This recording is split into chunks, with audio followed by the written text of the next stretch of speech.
can a person stay committed to someone in a relationship? Is it natural to love someone and yet be sexually attracted to others? What should be the proper course of action that should follow, or how does one handle this? See, there is a psychological integrity, there is emotional integrity, but there is a biological integrity also. Integrity does not mean morality. Integrity means you create a situation where it works best for you. So when we say integrity, suppose I say, there is a certain integrity to my body, this means it's strong and resistant to a whole lot of things, isn't it? It doesn't mean I'm morally stuck in something.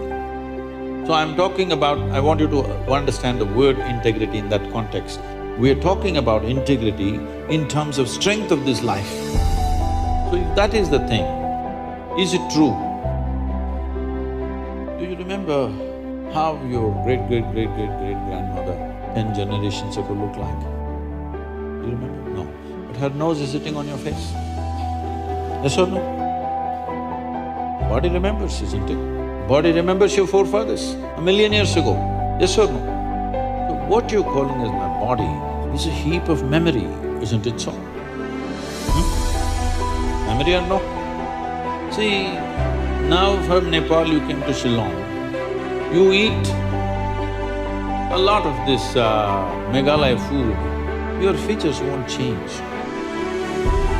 because your body remembers what is your genetics, no matter what. Or you start eating, let's say, cow's food or dog's food, your body will not get confused and become a dog or a cow because there is evolutionary memory in this. Do what you want, it never gets confused, isn't it? You start thinking I'm a dog and start barking like one, still the body won't change. Yes or no? Mentally you can, but body has such a deep-rooted memory. So this entire body, what you have, is essentially a certain integrity of memory. If that loses that memory integrity, then you will see it will become vulnerable to so many things. Now, the nature of the body is such that anything that you touch with a certain level of involvement will naturally absorb that memory. Not mentally, physically it will absorb that memory. And traditionally in this culture we call this gunanubandha. You've heard of such a word? Gunanubandha. What this means is physical memory that you gather. Why people… you will see this with people, let's say in their home, they will go and sit in one place. This will usually the older people you will see, they want to go and sit in the same place. They won't sit in another place. Have you noticed this? Even your dog, he comes, if he wants to sit here, he'll smell this, he'll smell that, he'll smell that, he'll smell that. And after much searching, he will settle down in that particular place. Next time you chase him somewhere, he comes, he goes and sits in the same place. Because there is memory. Today there is forensic equipment where you're sitting here right now, you went away. After 2, 3, 8 hours, if they come, not with a dog can easily do it. But with forensic equipment, we come here and just check this chair and we know it was you who was sitting here, not somebody else. So there is memory. Wherever you sit, stand, whatever you touch, there is memory and transaction happening all the time. Well, you come from Nepal, in India also it's very much there, in south is very strongly there, north maybe it's become weakened. People never give salt to another person. Do you know this? Here also? If somebody gives you salt, you say, please keep it there. Because there are certain materials which transmit memory much better than others. Salt, sesame seeds, lemons, like this, if you give traditional people, they'll say, keep it there, I will take it. Because they don't want to develop gunanubandha with you. Now, in India, if you see older generation of people, if you try to shake their hands, they'll do like this, because they don't want to get gunanubandha with you. Because the idea is to keep the integrity of your body's memory in such a way that it doesn't become vulnerable to other things, that you become a very integrated life. If you want to nurture yourself to be a certain possibility, then you have to maintain the memory integrity. This is what Runanabandha means. You keep your physical memory to the minimum. A sexual interaction is something where a huge amount of memory is taken from one to the other. So always, not in this society, everywhere else, wherever people saw the advantage of keeping that memory to the minimum. If you make that memory very complex, you will see to be at ease will become very difficult after some time. There will be pleasure, but there will be no joy in your life. You can observe people, don't go by what I'm saying.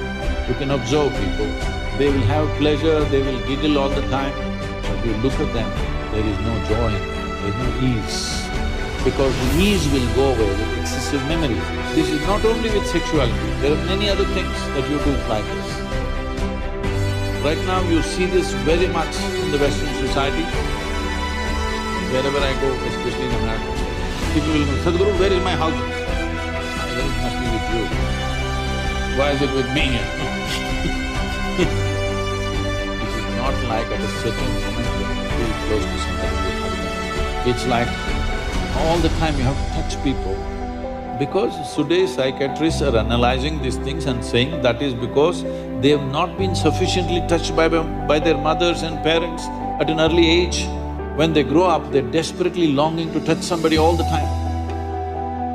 All these things have a serious impact on one's life. How much physical contact when the child is born, this will determine how much physical contact they will long for later on. And the memory of what an infant picks up from the mother at that time, because till a child becomes 4.5 years of age, in many ways, energy-wise, it's not a separate life. It's still attached to the mother's body. Actually, if by nature if people go till then, they must be drinking the mother's milk and connected up to 4.5 years, that's how naturally it was. So, the energy doesn't mature at that time, more and more memory that you get from the mother is better and better to strengthen this. But once the child begins to move out and becomes an individual, life is organizing itself. People come to me and say, Sadhguru, can you bless my daughter, can you bless my son? First thing I ask is, how old? If they say 15, 16, 18, all right. If they're over 21, I say no. Because me blessing you, blessing will not go to your child. You may still think emotionally that's my child, but as far as life is concerned, it's become fully separate. Generally, the course of life is considered to be approximately 84 years or 1008 cycles of the moon. The cycles of the moon and our body is very directly connected. Only because our mother's bodies were in sync with the cycles of the moon, we are born, otherwise we wouldn't be born, isn't it? Hello? So, a full life is considered 1008 cycles of the moon, which will approximately considered as 83 to 84 years. So if one crosses 84, it's considered a full life. In this, the first quarter is the only time when it is connected to parentage. After that, the child must move, because energy-wise, you cannot connect those two lives anymore. So that is when the longing, if you have not created enough integrity within yourself, the longing for another body multiplies. Even though the hormonal phase may be higher between 15 to 20, the longing to bind and bond with somebody increases after 21 years of age, because unknowingly you're like a satellite who fell off the main mother.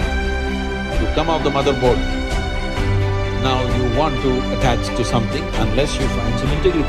This is why between 12 and 18, one must do lot of sadhana to strengthen the body so that you don't desperately bind yourself to something or somebody. You must consciously, if you wish to take a body, it must be a conscious process. If it's a compulsive process, then you will pay the price for it. This is not a question of morality. it is not that, this is sin, that is sin. Question is, what is your priority in it? If your priority is to make this life rise to a higher possibility, then you must be conscious. If you want to somehow live and go, it's okay.